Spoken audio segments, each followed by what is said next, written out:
For the net sleeve header, choose a stiff net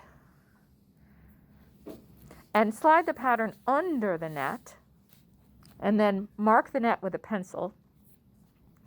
Leave a 1/2 inch seam allowance and cut it out. Press the net in half, folding the long way. Run 2 rows of gathering stitches. Tie off all the threads together on one end.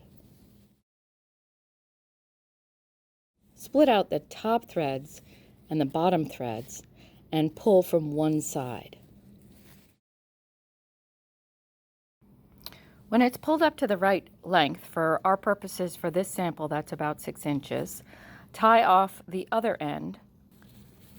Stitch the bias to the interior row of gathering.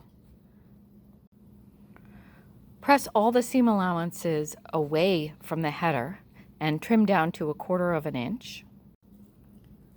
Wrap the end of the bias around the net and then wrap again. You can either stitch in the ditch now for a Hong Kong finish or wrap again and then stitch in the ditch for a binding.